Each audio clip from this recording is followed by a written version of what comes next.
Why have I let the Supreme Being keep me here in the fortress of ultimate darkness? Because you... Oh, shut up. I'm speaking rhetorically. Oh, of course.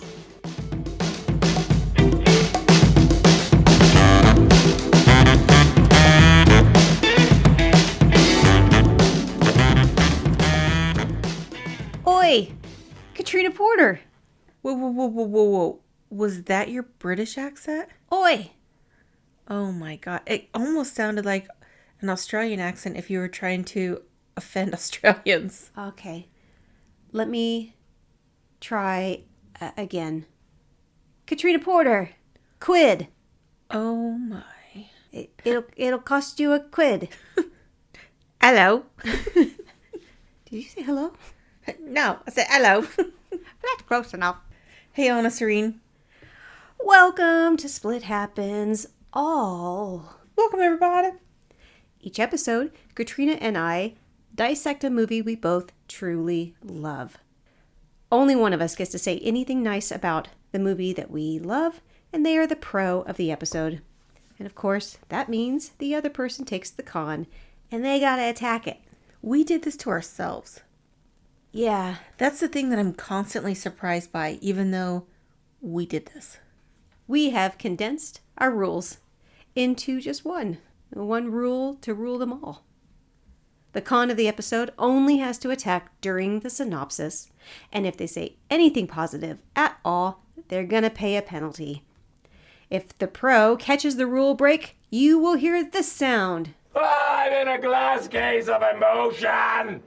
And they will have to give a compliment to the movie they hate the most. My least favorite movie I've ever seen, ever, is the remake of Clash of the Titans. Mine is the movie version of Hannibal. Hey, how do you feel about taking the con on this one, Katrina? You know, the movie that we're doing? Yeah. Well, here's the thing. Uh-huh. I thought I was going to be okay. Yeah? I thought it was going to be fine. Yeah. Because I haven't seen this movie since the 80s. I remember loving it from the 80s. Yeah, I'm pretty sure we had this on VHS. We saw this so many times. So when we talked about doing this movie and you were going to take the pro, I was like, well, this is going to be a walk in the park for me because there's got to be gobs of nonsense to say about this movie. Easy breezy, George and Wheezy. I am going to shipwreck this movie like a ship full of little people that have escaped from their boss who happens to be the all-knowing one or something else like that, some being, and runs off with the map and Go on. goes on an adventure and gets chased by the evil one. Anything else? Sean Connery's there.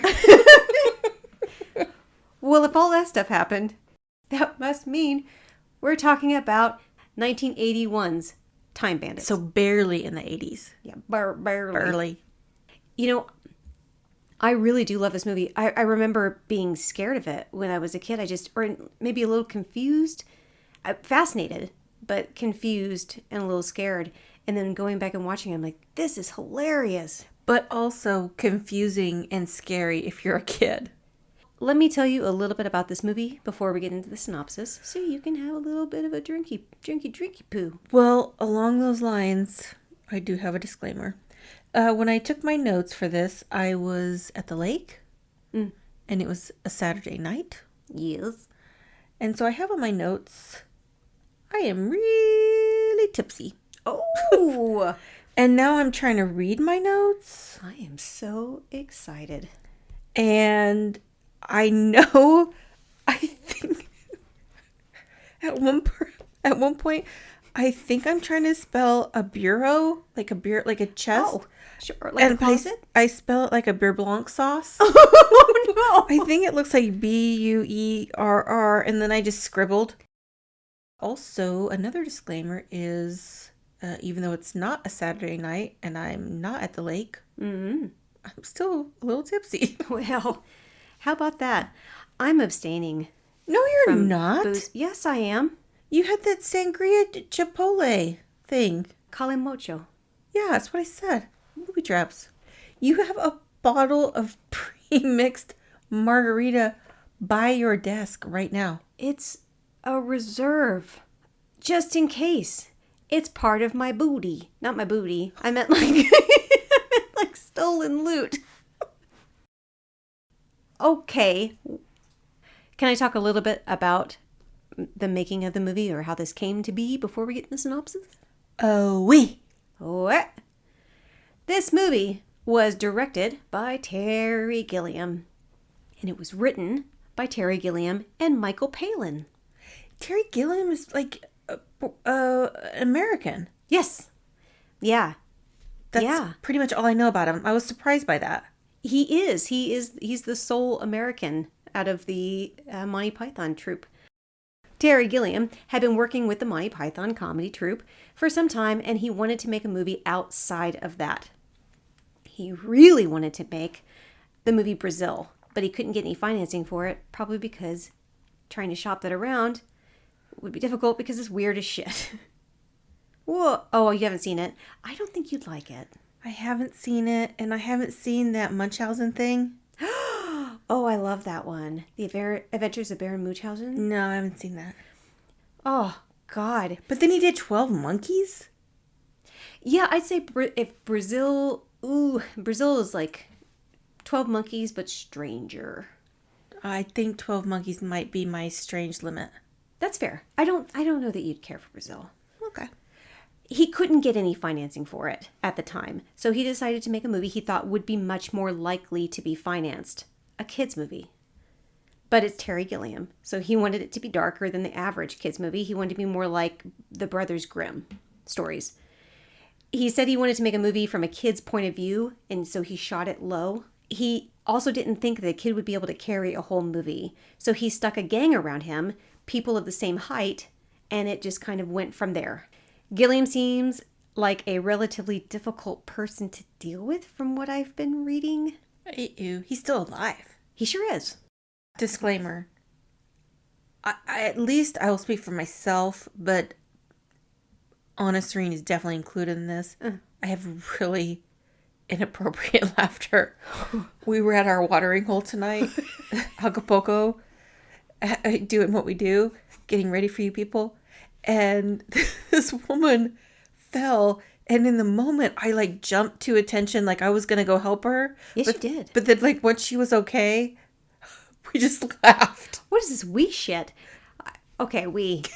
But I was able to move on. I couldn't even look at you.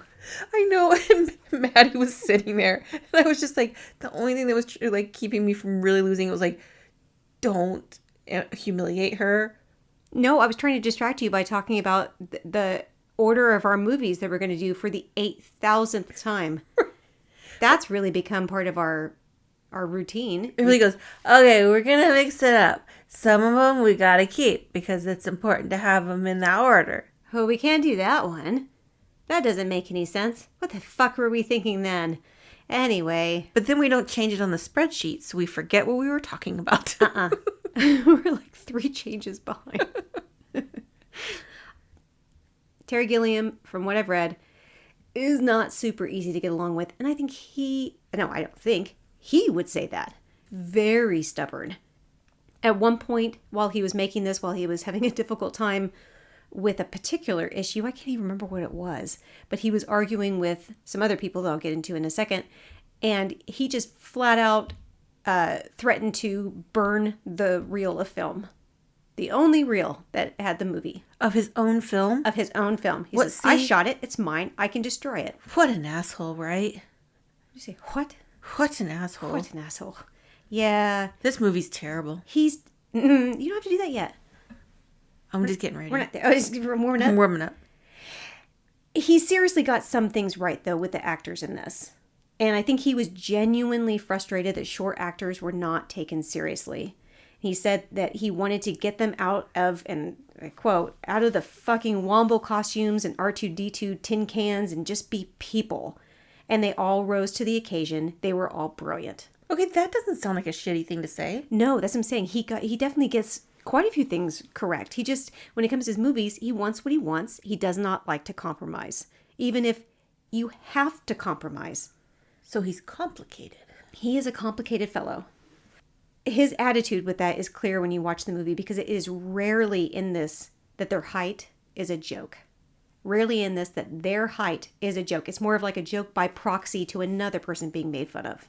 He had this story and he just needed backing, so he turned to Handmade Films, a brand new production company formed by George Harrison of the Beatles.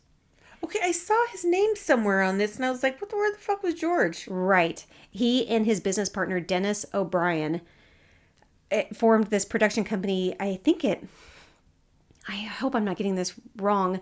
I think it may have started from when they were doing Life of Brian and the guys could not get it financed. And I believe George Harrison just straight up mortgaged his house because he just loved the Monty Python guys. Wait, question. Yeah. George Harrison was in the Beatles. Yes. This movie came out in 1981. Yes. He had to have been a bajillionaire, yet Yes. he had to mortgage his house. What kind of not paying attention to their money fuckery is that? Oof.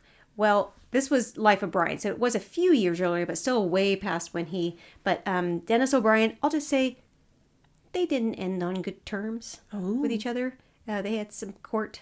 Some legal entanglements. Right, some court disagreements. And Dennis O'Brien, he seems like he's maybe not such a great person.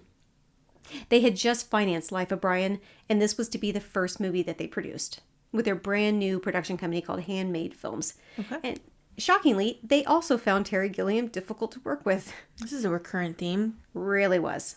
Okay, so the film was released in the U.S.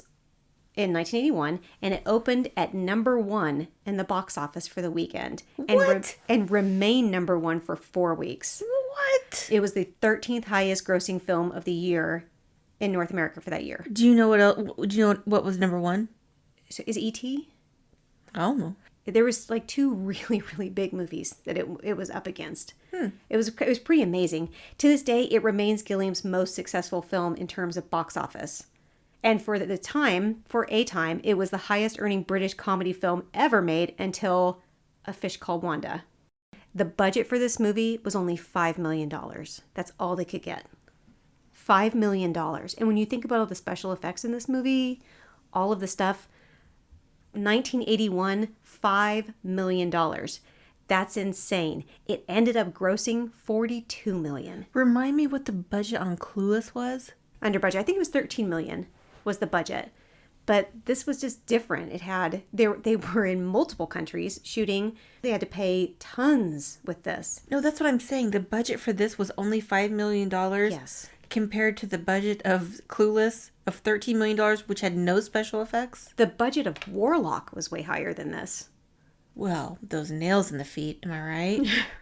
And God, they had to age what's-her-face to the age of 40 years old. Oh, I don't even know how they did it. Movie magic. Right. I have quite a bit to tell you about the making, but we'll just go through that in the synopsis. And also, I am definitely going to talk about the actors, but just so you're prepared for it, only one of the bandits is still alive. I know. And some of it is pretty sad. Dark. Okay, so yeah. So I'm just setting it up for everybody. Also, the bandits is how I plan to refer to them, because just referring to them as dwarves, or the little people. So the bandits. Or what's the M, not the M slur. Millet? Well, we're not going to use it anyway. Mullet. Yeah. We're not going to use mullet in quotes. I'm just going to call them the bandits. And I think that feels really appropriate because they are just actors. Oh my God. I am in so much trouble. Yes. I keep looking at my notes thinking they're going to make sense. And I don't know what anything is or what I'm talking about. Well, some of the movie is confusing, so... Oh, really? I've got that in here. Oh, you do? Where? All right, Katrina Porter, are you ready to get in? I love this movie. I'm going to do some easy math. I was 4 when it came out. I obviously didn't watch it when I was 4. I probably watched it when I was 8, maybe. That sounds correct. Yeah. You were 7 because we're very close in age, despite what you say. I was the younger, yes. little younger. I love this movie, and I saw it a million times when we were young, but I haven't seen it since I was young. It's funnier than you remember, huh? There are parts of it, especially certain characters. Let me say that. Yeah, okay. Right away. Okay. David Warner is so fucking phenomenal in this movie. He's so good. Every scene he's in is perfection. Well, speaking of which, R.I.P. David Warner. I know. I cannot believe he died. It's going to seem like we were just doing this because he passed. This has been on our list. It has. For quite some time. He was in He was in Tron. he was in Titanic. Oh, was he? Yeah, he played Billy Zane's handy guy. His handy guy? He's like, his man about to he's his fixer. Consigliere? Sort of. I think his name was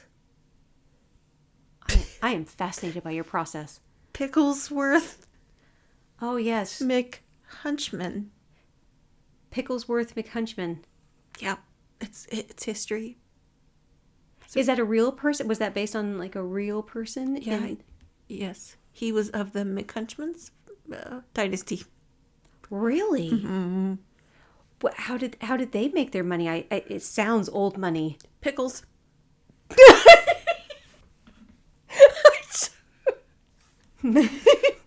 Are you ready to get in? Play the fucking song. Let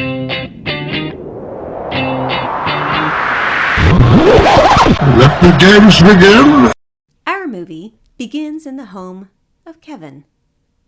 Kevin is played by Craig Warnock. There was a huge casting call for the part, and Craig's brother actually was the one that went to audition, but Craig tagged along, and Gilliam took more interest in him. Do you think they hate each other now? I bet they do. I'm very sorry, Craig's can't act for shit brother. Gilliam liked that Craig seemed smart but also quiet, and he wasn't like a lot of kid actors, like actual actors. He wasn't trying to be cute. He just seemed like a real kid.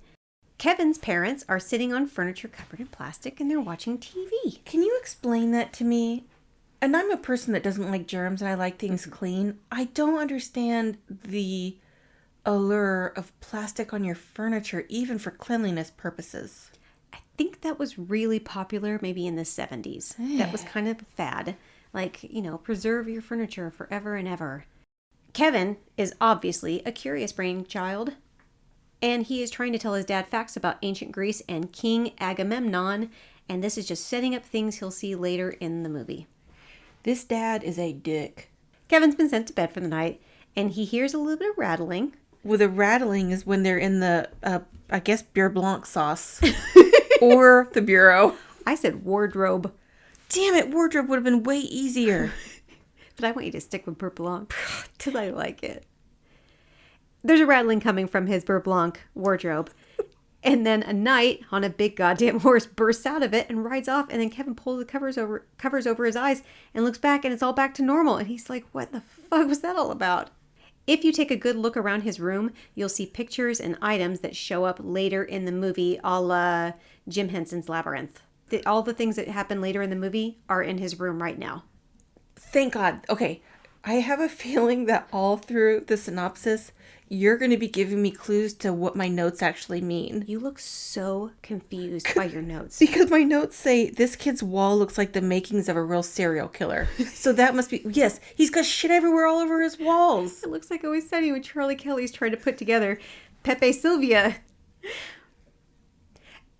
The next night, there is a game show that they keep showing. A show that they keep showing. That's what I said. They're like, no noise. Well, first they show there's a game show that they keep showing called Your Money or Your Life, and that has Jim Broadbent as the host, and that was exciting because he looks young in that. Old Jim Broadbent, old spectacular. Hey, wait, he's in my notes later on. Is that the guy from Moulin Rouge? No words in the vernacular can describe this wonderment. Okay, so he must make an appearance towards the end of the movie because that's where I got him. He does, and you're not going to believe it. as the host of Your Money or Your Life. You're right. I don't believe it. I don't remember. Just point you back to it. I was like, all the things that you're seeing right now are going to show back up later. A la Jim Henson's Labyrinth. Kevin voluntarily goes to bed because he has a flashlight and a Polaroid. That's a camera, folks. That TV was turned up to 11. Yeah, it was. That was so goddamn loud. It was like Adrian. That's how he is. Has the TV turned up that loud? Yes. Yikes. I don't understand it. Can't he just use closed captioning like a normal person? He is faced directly at his wardrobe, his Beurre Blanc wardrobe. Like, try that shit again, motherfucker. That kid from Poltergeist thought he had it bad with that clown. Yeah. He did. He did, though. Out of his Beurre Blanc wardrobe comes the Time Bandits.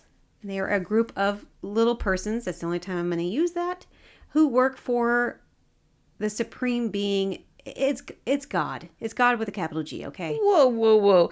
Okay, this kid has a gaggle of pirates, Bandits.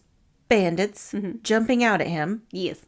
This is the most nonplussed child since I think the little girl, the president's child in Independence Day, got her acting notes from this movie. She's like, I'm going to be less reactive than that kid, and she still wasn't able. Man, it really is very real. He's not, because he's not an actor. He had never acted in a movie before. He seems real.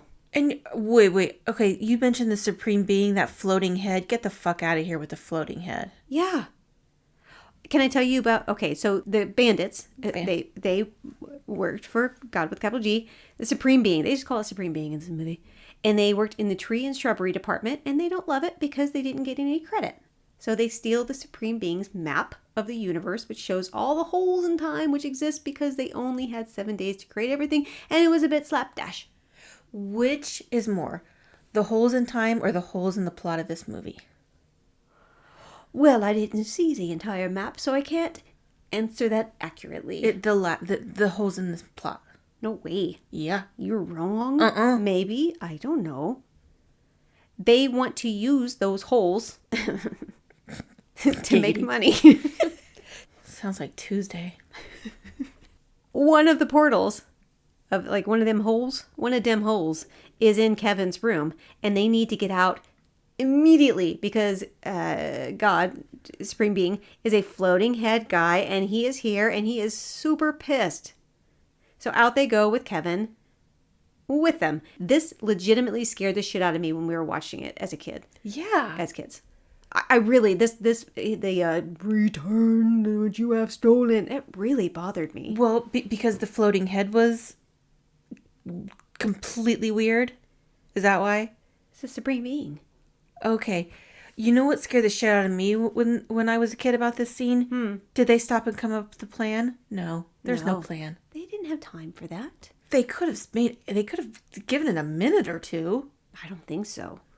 I have in my notes what is happening with a question mark, but I have an HAPPENIN, but then like 4 spaces over, I added the G.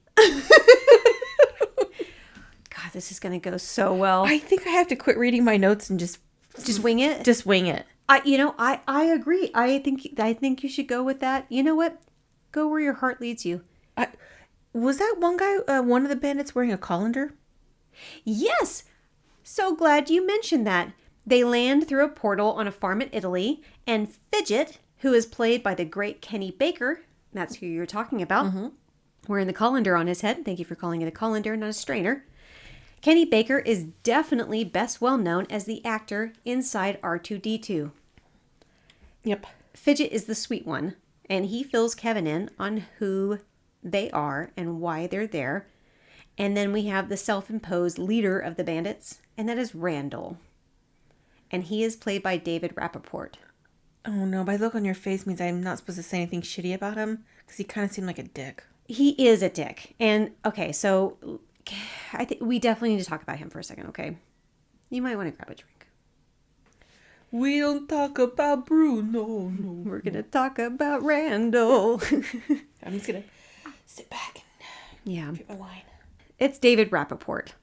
David did not get along great with the other actors in this movie because, number one, he was really standoffish with them and wouldn't socialize with them at all. Like, he wouldn't even eat with them. He wanted to sit with the real actors. Number two, he kept demanding close-ups of himself. Number three, he was convinced he was hired solely on his acting ability and not at all on his height. But he was cast as a little bandit. Well, they hired really great actors. I think everybody, I know you can't say that right now, so I'm giving you a pass, but I think it's well agreed, everyone, that their height has something to do with their casting. Well, yeah, I never acted before or tried, but I imagine, like, when you get a script, it's like a redheaded person with no soul, or a blonde lady who looks dumb, or Gingers. I didn't say this about Gingers. This was you. You have just said said it. this. You said this. You just said it now. It was not me. It was you, isn't it? So let's just get this out of the way. Okay, so he definitely did not get along with them. That's kind of important later in the movie, but I will just say that I said only one of them is alive. He's not it. Neither is Kenny Baker. Kenny Baker, I think, died of maybe natural causes. David Rappaport died by suicide. He shot himself in the chest. Oh, Jesus. Depression's a motherfucker, isn't it? Okay, well, I take back the whole dick thing. No, he was a bit of an ass, and and it showed, and it came through. But I think it is important to mention that. Kevin finds out that they have landed at the Battle of Castiglione. This is not in my notes. I thought I really had this. You're like, nailed. Cannellini. Wait, maybe if I do this, it'll help. No. Castiglione. Oh, it helped. Castiglione. Go ahead. Apologize to Italy now. Not a chance. Castiglione. Oh, boy. That's where and when Napoleon defeated Napoleon, who's played by Bilbo Baggins. Ian Holm. Yeah. The bandits and Kevin go to where Napoleon is so they can rob the shit out of him. The bandit with the beard is Wally, and he is played by Jack Purvis. He was in a comedy, like, vaudevillian duo with Kenny Baker before they started landing movies, and that's kind of important later in the movie. Okay. It really is. Terry Gilliam was working on Time Bandits 2 for quite some time. Yeah, he really was. And he had all of the original cast, except, of course, David Rappaport, because he had died. And then also Tiny Ross, who I'll get to later. He's another one of the cast members. So he had everybody except for those two. Unfortunately, Jack Purvis had an accident and he became quadriplegic. Oh, no. I'm going to call this episode Inappropriate Laughter from Katrina. Sorry. It is not funny. No, it never is. We're not laughing at it because we think it's actually funny. We have gallows humor. We can't help it. Maybe I am the supreme evil one. Possibly. He became a quadriplegic, and I guess, oh God, this is going to be so much worse. I guess the plan was they were still going to keep him in the movie. They were just going to write that into the part. They were going to weekend at Bernie's him and just, like, stick him places? Well, he was still alive, but then he died. So, thank God they didn't have to make that decision. Right. Thanks, Supreme Being. They didn't have to make that decision. So, with Jack gone and Kenny gone and David Rappaport gone, and Tiny Ross gone, they dusted it. It wasn't going to happen. Kevin and the bandits find Napoleon giggling his little ass off watching a puppet show. Anna Serene, Yes. I want you to look at me with a straight face. In your vamp eyes? In my vamp eyes, which can see all. Oh, God. And tell me that you think Ian Holm's accent is good in this movie. That the French people should not be offended. I knew he was supposed to be French. So it was good enough. You knew he was supposed to be French because he plays Napoleon Bonaparte. But even if I didn't know, I would have knew he was French. Because he was leading the French army. And then, but he's like, I'm not going to use a French accent because he didn't either. He's like, I love little things hitting each other. He does. He's Napoleon. That's kind of his thing. Thank God the bandits showed up. I do find it interesting, and maybe you will too, that Napoleon's height is used as a joke. Not the bandits. Their height is not used as a joke. They reserve that for other people. I know, but that's such who doesn't make a Napoleon being short joke? Yeah, like he jokes about himself. My favorite part when he's got his two generals standing on either side of him. He goes, Don't stand so close to me, Nicky! You on one side, him on the other. It's like being at the bottom of a bloody well! Oh, is that when he adopted an Italian accent? Because that happens also. what? No. Yes, he does. Well, he was invading a lot of countries. The bandits get on stage where Napoleon is watching like a little show. Not a little show. That's what it meant. I mean, he's watching a puppet show. They get on stage to entertain Napoleon, and they perform an act to Me and My Shadow, where they're dancing and beating the shit out of each other.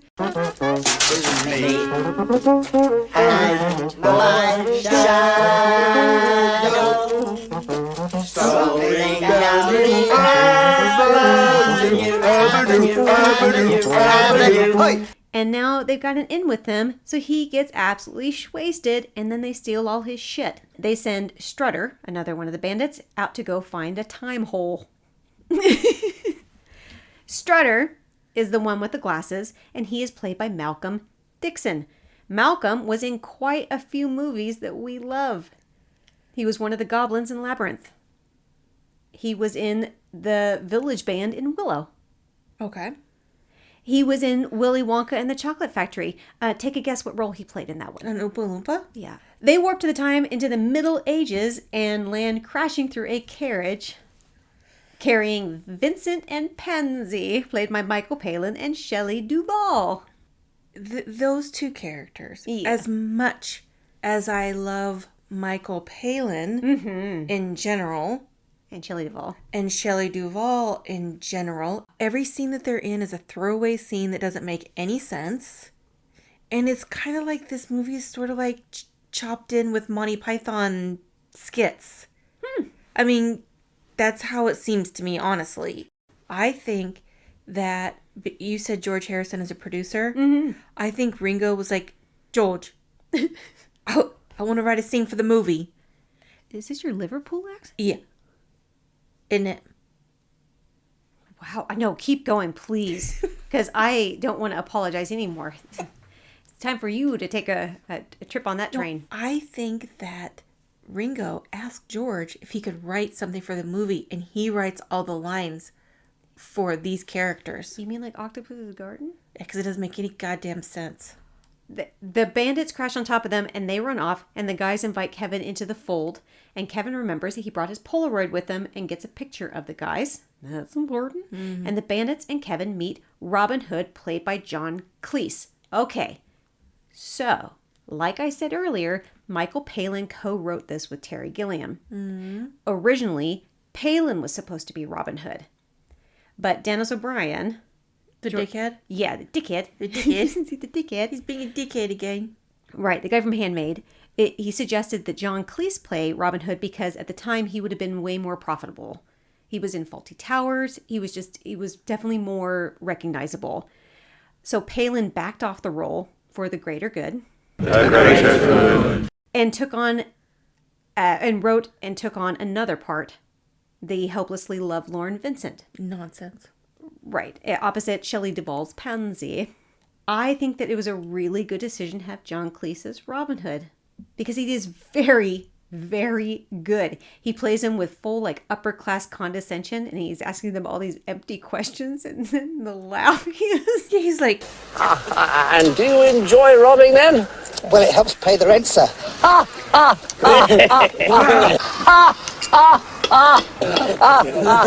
Jolly good.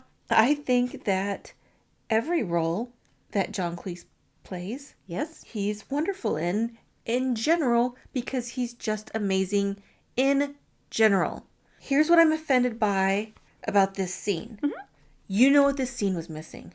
A musical number. As soon as there was all the Robin Hood and they're still in the shit and stuff, I was like, well, God, I can't wait for this musical number that I forgot. Nothing. Is this like a written down take? Is this something that you wrote?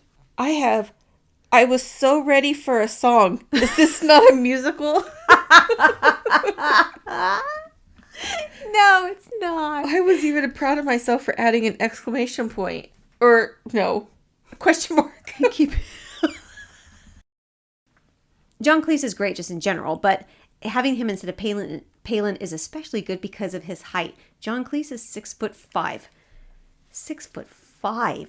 Jeezy crazy. And having him like kind of be in comparison to the bandits made it even more striking and condescending. I don't know if he based it or if they wrote it based off of the Duke of Kent, who would go to football matches and he would kind of go down, appear in the tunnel and shake hands with all the players and just have the most ridiculously meaningless, empty conversations where you'd ask them questions and they would say whatever, and it was clear he wasn't listening to whatever they were saying, which is what happens here when he's like, he's been going down the line and he sees Strutter. He's like, And you're a robber too, are you? How long have you been a robber? 4'1". Good Lord. Jolly good. 4'1". Yes. Well, that is a long time, isn't it? I'm having like strong flashbacks to almost all my conversations with your daughter right now. uh-oh. Like I'll say something and she's like, yeah, it's green. And the question will be, how do you feel about popcorn? Yeah. But was it green? No. Oh.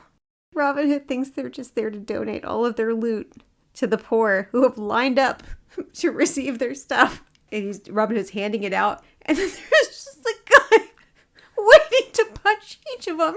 And he's like, is that absolutely necessary? He's like, I'm afraid it is. And just the look of sheer insanity in his face, just waiting for the woman to say the people. And just fucking nails him. Finn had me rewind it 3 times. There we are, madam. Congratulations. Well done. Jolly good. You know, my other problem with this is he looks nothing like Kevin Costner. I like Kevin Costner as Robin Hood. Really? What part of England is he from in that? Pickles Town. Pickles Worthington Town. York. York. The bandits are like, nope. And then they get the fuck out of there. And that really annoys Kevin because he's kind of looking for a father figure. Not like, oh God, not like George Michael. Unfortunately for them, they are being watched by evil. Wait. Huh? Somebody's arm has gotten ripped off. I know it because it's in my notes. Yeah, it was arm wrestling. This is before they meet Robin Hood. It can't be before he met Robin Hood because it's all the way over here in my notes. Oh, goodness. Oh, sweet pea. It is definitely before because it's as they're walking to meet Robin Hood. Oh, so like I said, Maybe there's, you know what? Maybe there's a time hole in your notes. There's a time hole in my notes. He pulls his arm off and he didn't even do the over the top move. No. He didn't see over the top. Well, he didn't have a hat to turn backwards. So is this even a real battle? It's even real? Evil. Well, Evil Genius is actually technically what his name is, but Evil is watching them through one of those things. Cauldrons or whatever. No, it doesn't look like a cauldron quite. What's the thing that Dumbledore used to pull out like the glowing brain strings? Pensieve. A pensieve. Yes. Yeah, one of those. He went to the Howard Hughes of manicurist. His nails look scary as shit, and they weren't even.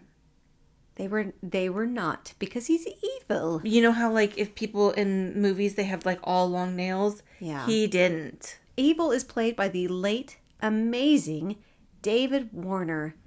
And I want you to tell me how bad he is in this scene. Oh, you can't. Oh, no, you don't have that in your notes? Okay. Can I tell you a little bit about the evil genius? Evil. The part was originally offered to Jonathan Pryce, but he passed so he could take another movie because he really needed the money. And he thought, this one's not going to do shit. I'll go do this other movie that definitely did not do well at all. What was it? I think it was like a heist type movie. Do you even do research? I did. But I was drunk at the time. Well, that really pissed off old Terry Gilliam. That's what I'm going to call him. Because Jonathan Pryce ended up as the lead in Brazil. And Gilliam really made him pay for it. He flat out told him every single time he was uncomfortable in a harness or all these terrible things he was making him do, he's like, well, you shouldn't have passed on to my movie. Regardless, it's David Warner in this role, and he absolutely steals every scene he's in. He somehow managed to make evil so incredibly powerful and grandiose and also incredibly insecure. And I thought that was brilliant. He just plays it serious, and that helped a lot. This whole scene, he's incredible. He's complaining about God, or the Supreme Being, and then one of his dumbass minions is like, well, he created you, didn't he? And Evil's like, what the fuck did you just say to me? And he blows him to bits with his evil magic, and he goes, never talk to me that way again. He's a little reactive. He is a little reactive. Right. Another dumbass is like, well, if you're so amazing, why are you stuck here? And he blows him up too, of course. Then he goes, It's a good question. that's a good question. Then he explains he's stuck in the fortress of ultimate darkness, obviously, to lull God into a false sense of security so he can get the map and remake the universe how he wants it. And what he wants is tech shit. And when he has all the tech shit, he thinks he will be the supreme being, which is nonsense. Technology is great until it's not. That's right. Somebody needs to tell Evil that. He thinks God is wasting his power on stupid shit like 43 species of parrots and nipples for men. I mean, he has a point. I bet he wants to learn computers because he's got them long-ass nails so he can clickety-clack on the keyboard. No. Ooh, no. It's for getting cheese. You said that with such certainty. No, of course it's not for clickety-clacking. It's for Gouda. When he's talking about lasers and he accidentally kills another one of his minions just by pointing his finger, he's like, sorry. He realized that the bandits have the map and he mind controls Og. Listen, Okay. I don't think he's a very good leader. Evil? Yeah. Evil's not a good leader. No?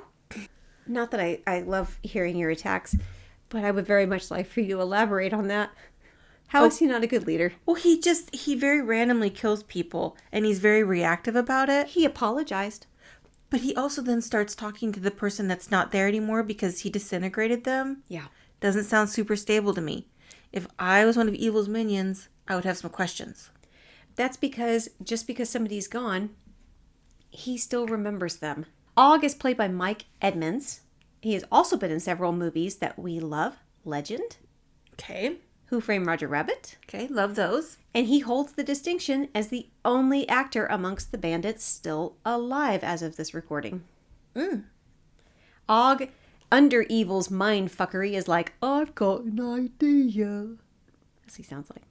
Huh. And he tells them that they need to find this special thing that definitely totally exists called the most fabulous object in the world. The Supreme Being shows up, the floating head. Yeah, which is ridiculous. In a panic, they see two portals side by side. Kevin jumps through one of the holes. Well, first they're like, quick, run away, jump through a hole. And then he gets, Randall's like, not that one.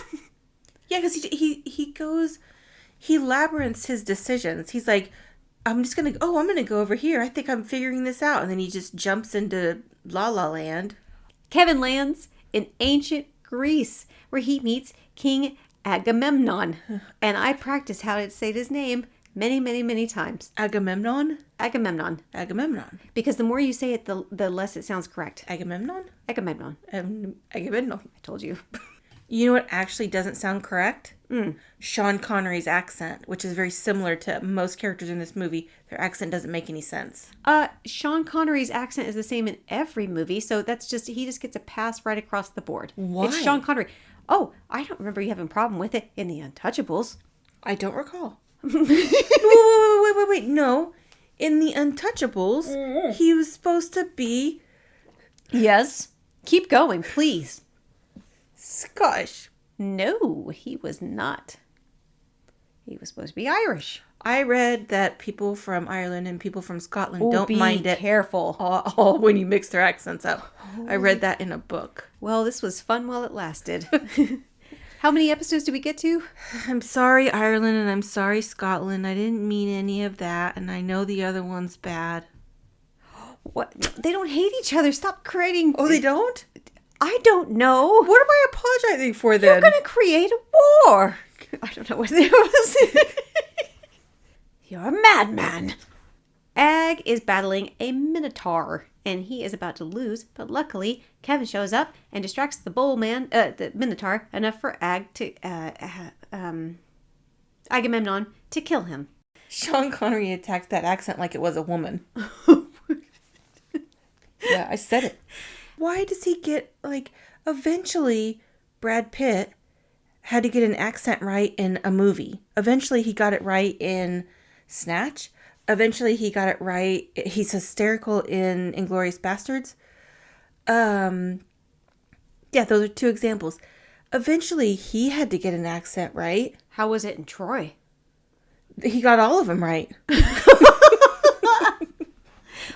I need to tell you a little bit about why Sean Connery's in this movie. Please do, because I'm curious why they couldn't get somebody who couldn't sound like he's Greek. You got it. When Michael Palin and Terry Gilliam were writing this, in the screenplay, when it came to describing the character of Agamemnon, the stage directions simply read, seriously, and I quote, "The Greek warrior removes his helmet, revealing himself to be none other than Sean Connery or an actor of equal but cheaper stature." So they did it as like a joke. Uh-huh. However, Dennis O'Brien He took it seriously. Uh-huh. And he happened to be kind of, I don't know if they were golfing buddies, but they met up on a golf course, he and Sean Connery. And Sean Connery happened to be a big Monty Python fan and was kind of intrigued by the idea and kind of sympathetic to their struggle for finding backing. So Sean Connery said, "I was amazed that Terry Gilliam had such a problem raising only $5 million. I did the picture for nothing but a piece of the gross." So he agreed to not get paid for the movie and get some of the gross.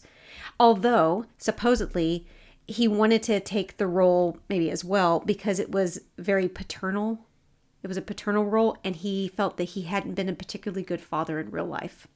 And he had a lot of regret over that. His only condition with this was that Connery signing was that all of his scenes had to be shot during a brief break in late May before work started on his main picture of the year called Outland. Craig Warnock, who plays Kevin, had never been in a movie before, and acting besides James Bond was just a little too much for him, and he completely froze. Connery kind of saved the day in a number of ways because they probably wouldn't have got the funding without him signed on to it anyway. So he pulled Terry Gilliam aside and said, "Listen, here's what you got to do. Just shoot my stuff first, and then I'll get over to the side, and then you can have all the time you need with the lad." What I envision actually happened versus the nonsense. This isn't Clue. I think Sean Connery, who's a renowned dickhead, was like, I don't want anyone to be filming any scenes with me. I'm going to go film all my scenes by myself, and then you can go film all the scenes again with the other peons. That's what I think happened. Boom, candlestick in the pool room. But maybe this could have happened. Connery was very regretful about all them women he was slapping around. And he thought, I need to change my ways. And well, how can I do that? Oh, a bit of charity work. I can be in this movie that's really struggling to get made. And then maybe I can impart some of my wisdom, not only to the lad, as a father figure type, but also, to people that aren't as familiar with the film industry. And then maybe, I can probably even help them get into certain countries that they wouldn't otherwise be able to get into because, hi, James Bond. So he got them permission to shoot in Morocco. What actually happened? Every time he was in a scene with somebody else, like one of the bandits, he would kick him. Kevin immediately likes Agamemnon because he very badly wants him to be his dad. And King Agamemnon's like, sure, why not? And then he adopts him in the weirdest fucking possible way by snatching him. I just checked in on my notes and I've got, wait, how did Kevin get on a horse? Does that make any sense? Also, don't they like cut open a pig and then fruit falls out? It's a beast of some kind, yes. That doesn't make any sense. It's a ceremony. That's what you do when you adopt a child in ancient Greece. Everybody knows this. Yes? Everybody knows that pigs are made of happiness, not fruit. First of all, it wasn't a pig. It was a beast, didn't it? And it was ceremonial. That's why they were able to grab the coconuts out of there, and then poof, a dove flies out. That's when the guys come in, those pesky bandits. They show up, and do like a little magic trick, and they snatch up Kevin. And again, they think they're saving them, but they're dummy dums. And this time they jump aboard the Titanic. Oh wait, is this where we get Pansy and what's his face? Vincent? Yeah. Again. So are they time travelers? No, they just different iterations of them throughout the ages. It doesn't make any sense. And the thing I'm most offended by is that they are pretending to drink martinis and you can tell it is water. I was offended and appalled and aghast. Joe, this is what you take umbrage with? Yes. And the nails. And the fruit pig. I like that the booze and the cheese nails and the pig. Yeah. This all sounds like a wine and charcuterie thing for you. That's what this sounds like. You know what? Your girl loves a charcut. You do love charcutes. Yeah, I do. The bandits are living their high life. Even Vermin. Vermin is played by Tiny Ross. He was the oldest actor amongst the bandits. He was 71 when he filmed this. Where did they get the tiny tuxes from? The Titanic had a bunch of stuff. That's why it was such a wonder. And they had a number of areas. There was a jewelry area, and then there was a clothing. I think it was no, not Tim. It was Tony's Tiny Tux Emporium was on this ship, and then also, you know what it was? It was like a mall in the Titanic. There was a Sbarro's and maybe even a Candyopolis. I love that I just looked down at my notes like that was going to help get me back on track, and I immediately abandoned that. Like, that's not going to help. That's hilariously optimistic. They realize they're on the Titanic. And that's unfortunate because they start to sink. And that puts them stranded into the Atlantic Ocean, where Evil does some more fuckery. Evil warps them out of the Atlantic and into another ocean. Maybe it's the Atlantic. I'm not quite sure. But it's in Evil's realm, the time of legends. They're hauled aboard a fishing ship with an ogre and his human wife, played by Peter Vaughn and Katherine Hellman. Oh, yeah. Oh, we love Katherine Hellman. I do love Katherine Hellman in general, especially in The Lady in White. The ogre is, of course, a terrifying ogre with a bad back, and she's a human, but they're both cannibals. And brilliant, clever Kevin saves the day once again. He tricks the ogre by pretending to fix his bad back, and they chuck him in the ocean with his wife as well. And then they make off with the boat. What? I think he's a climate change denier. Who? The ogre. Just to be clear, are you talking about Peter Vaughn who plays him, or the actual ogre? The ogre. And why do you feel that way? I don't know, but I think something happened in the movie that made me write down this ogre is a climate change. What the fuck? I can't think of a single sign that would have pointed you towards that path. I think it was something about pollution, maybe. I don't think so. The ogre scene in general is ridiculous. What? Why? It's just silly. First of all, how does Kevin know where the sleeping potion is? Well, he sees it. The bottles, They don't label. Oh, wait. Well, okay. Well, so there's all of a sudden their boat goes wonkadoodle and runs aground on the head of a waiting giant. He steps on and destroys the home of a couple.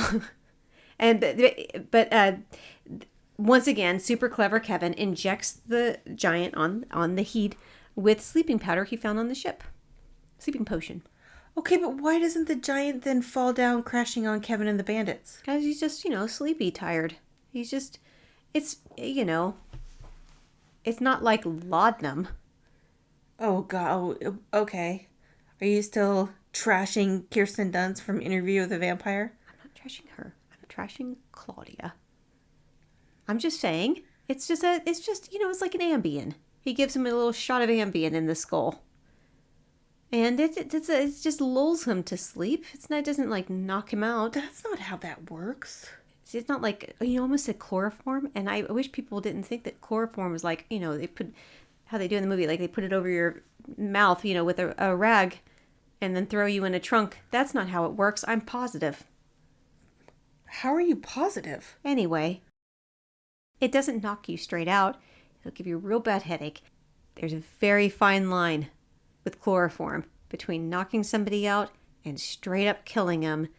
And then instead of hiding a body, you're going to have to dispose of a body. That's all I'm saying. Certainly not admitting anything that could be admissible in court. I'm just saying, that that's science. This seems like a good time to remind everyone that, again, this movie only cost $5 million. Yeah, well, they didn't spend it on the special effects because they suck. You are crazy lying pants. Okay, I just want to go back to, because there's no point in me looking at my notes, so I don't know where we're at. The part where the arm gets ripped off is so stupid. Well, they only spent $5 there, but they spent $4.5 million on this giant trick. That's really good. Oh, by the way, you didn't watch The Meaning of Life, did you? Of course I did. Okay, do you remember No, I didn't. Oh, okay. Well, there's a really classic scene in The Meaning of Life where it's very weird. You would have found it very strange. Where it's like this little vignette where he's like, it's like a weird poem. He's like, oh, fishy, fishy, fishy, fish. I wonder where that fish did go. Oh, I almost spit wine out my nose. Oh, fishy, fishy, fishy, fish. A fish. He went wherever I did go. Okay, so in that, there's a weird elephant butler. What are we talking about? The Meaning of Life. And he brings, I can't even remember. Maybe it's a fish. It's probably a fish. Now that I think about it, it's probably a fish. I almost said telephone, but fish makes more sense. Is The Meaning of Life different than The Life of Brian? Is it what? Is The Meaning of Life different than The Life of Brian? Yes, very different. Okay, because I don't recall an elephant from that one. Yes, this is different. Well, the elephant butler guy that brings the tray of either a telephone or fish, I can't remember, or maybe something else. Mm-hmm. That's him that gets crushed in that house. Oh, okay. You can't really see, but that is him. Now free of the giant because he's asleep, taking a little tiny nap. They take off to find the Fortress of Ultimate Darkness. And the guys all physically turn on Randall because they were tired of his bullshit. Which was actually pretty cathartic because they were really tired of David Rappaport, who was playing Randall. There are 6 bandits. Mm-hmm. And there's also 6 members of Monty Python because Terry Gilliam is technically one of the Monty Python. This is not a coincidence. They based the personality types on the Monty Python crew. So Fidget, the nice one, is said to represent Sir Michael Palin. Okay. Randall, the self-appointed leader, represents John Cleese. Strutter, the acerbic one, represents Eric Idle. Og, the quiet one, represents Graham Chapman, R.I.P. Wally, the noisy rebel, represents Terry Jones. Vermin, the nasty, filth-loving one, represents Terry Gilliam. Randall accidentally breaks the invisible barrier by throwing a skull at Wally. But unfortunately, he throws it like I do, so it misses him by a mile. Wally's not dead yet? Wally doesn't die at all. I know, but... Oh, he doesn't? No, he does not. Why did, for some reason, I feel bad that Wally died? You're close-ish. They're lured inside, where there's a big maze, and at the end is the most fabulous object in the world. Kevin can tell us his trick, and he pleads with the guys to stop, but they don't give a shit. And at the prize, we see the game show host from the beginning of the movie which is Jim Broadbent, that's when you definitely recognized him. Was at the end. Oh, yeah, that's in my notes. And the two assistants behind him are actually Kevin's parents. And the bandits get tricked into handing the map directly to Evil. And he's like, ha ha ha, gotcha. Yeah. Is this where Wally dies? No, he never dies. He's like Bill Pullman. He's still alive. I mean, not now. I mean, not the actor. Wally in real life is dead. Not Bill Pullman. I know, he'll live forever in our hearts. Oh, boy.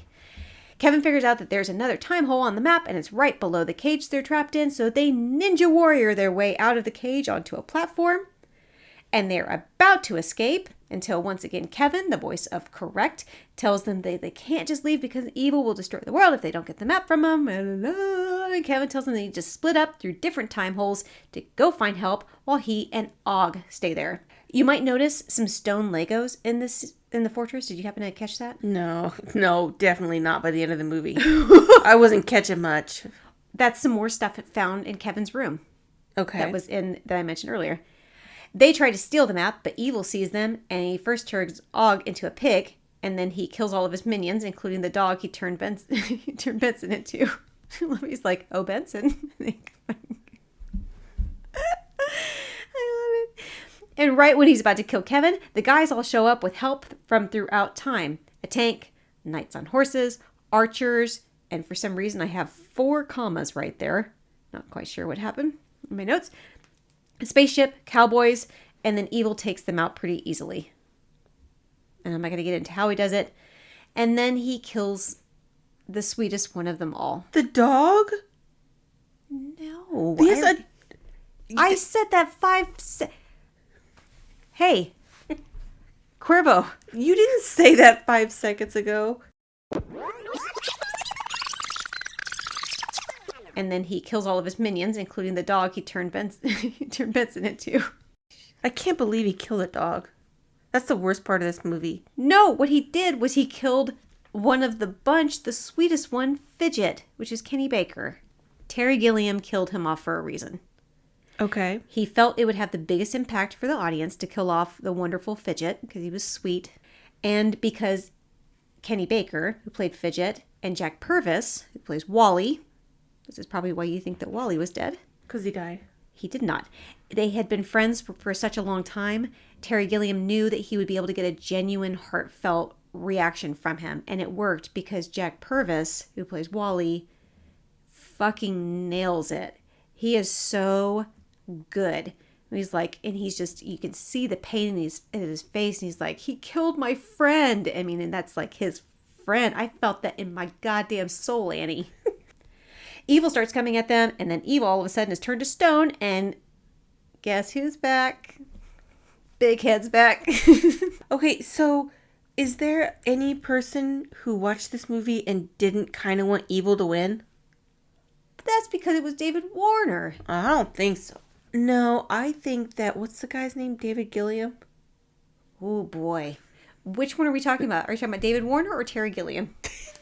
Terry Gilliam. Okay. Okay, so I think Terry Gilliam, Oh. who's an evil bastard, I guess, wanted Evil to win because he's an evil bastard. And so he thought, I think he probably would agree with that. So it's not a bad point of the movie. He wanted a dark movie.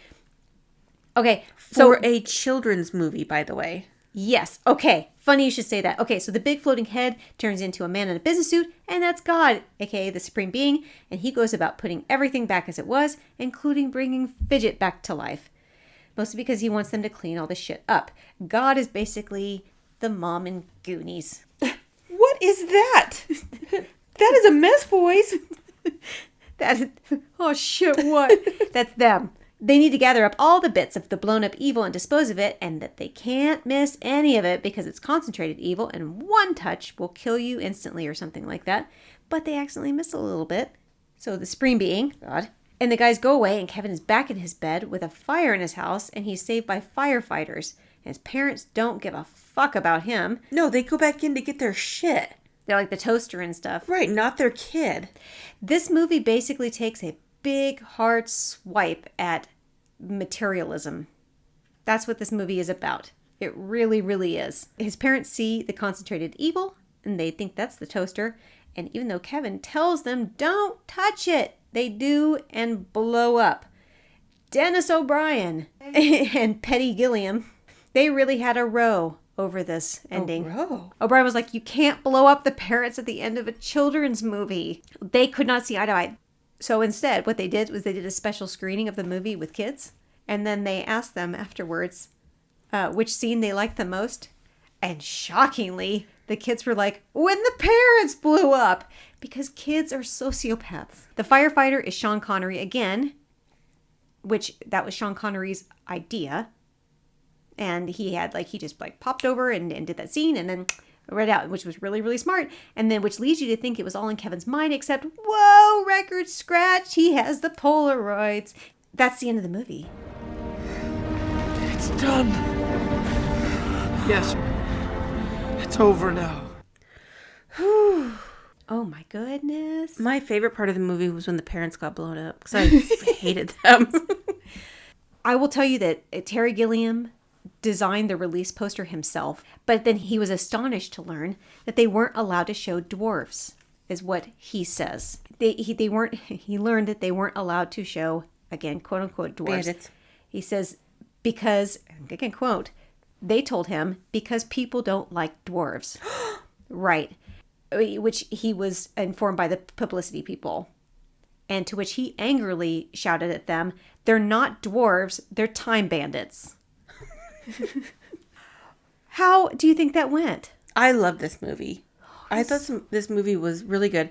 We do family movie night virtually, which started because of COVID. So some good things came out of COVID with my stepkids and my husband. And I picked this one for my family movie night movie. And I think they didn't know quite what to think. They didn't hate it, thank God, because that would have been a real bummer. But it was just it's so silly in a really good way. I do think the things I said about it were true. I do think that there were just some Monty Python skits thrown in there. Number one favorite thing about this movie is David Warner as evil. Oh my God. He's perfection in every moment. My second favorite part of this movie is John Cleese as Robin Hood. Oh my God. His laugh. It was, it was so, I loved it so much. His stupid hat. His ridiculous It's all long hat. perfect. Yeah, and how tall he is. I mean, it's just, it's so perfect. And I really do love the absurdity of what he's, it's clear, jolly good. Right. It's like, he doesn't care what he's, it really is great. I still like the punching of the poor people. That's so funny. I'm not sure if we celebrate this or not. I think, however many episodes we're in, Yeah. I think this is the first movie that I did not objectify somebody. You know what? We did Care Bears, so it's possible that you didn't. Care Bears 2, excuse me. : The Next Generation. It's possible. I don't know. I love Sunshine Bear. Gross. I like Grumpy Bear. You like Grumpy Bear. You He do kind of love does it for me. You love a bad boy. I love a bad boy. Give me a Grumpy Bear. I could change him. I want to know if people have seen this movie. Despite it being, I bet you're surprised at how successful it was. I definitely was. I was shocked. Please get a hold of us. It is super, super easy. Yeah, it is. We are at Split Happens Pod on all of the socials and splithappenspod.com. Bye, everybody. Oh, wait, don't say it. Katrina's done. Okay. I guess I'm leaving. Bye.